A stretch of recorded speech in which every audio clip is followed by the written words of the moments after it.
Hi, Lucas here, and today let's have a talk about Java Streams. Java Streams API was introduced in Java 8. It allows you to define a flexible pipeline that describes how to process the data retrieved from the source of the stream. Let's have a look on how the stream is built. So as you can see, the stream consists of source, zero or more intermediate operations, and one or zero terminal operation. I mentioned intermediate and terminal operation. So let's discuss for a moment each of them. So intermediate operation, they transform actually one stream into another, processing element by element. Terminal operation is something responsible for producing a result or side effect. It has to be the last operation of the stream.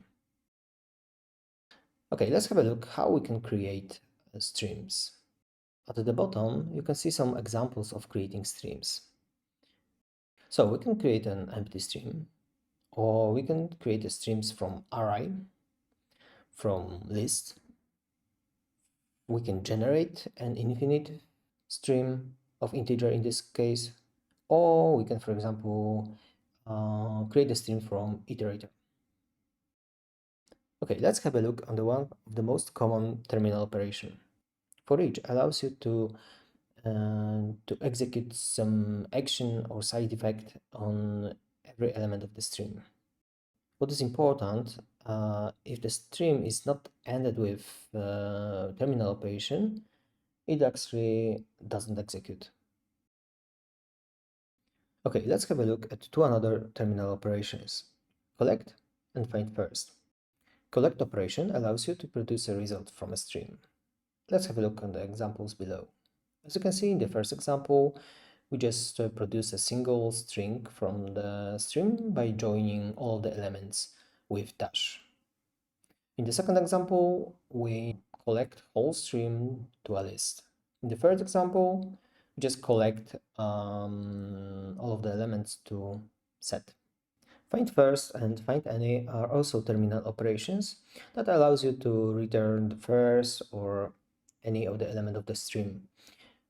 If the stream is empty, it returns optional empty value. Let's have a look on the example below.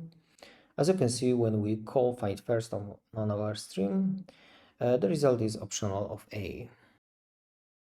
Now let's have a talk about a few common intermediate operations.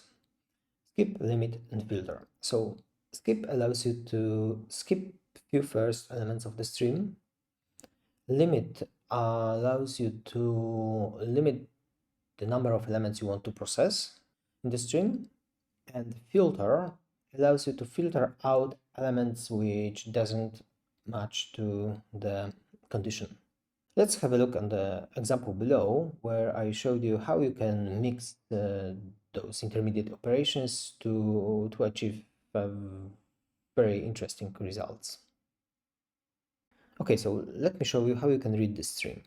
So let's create a stream from 6 names.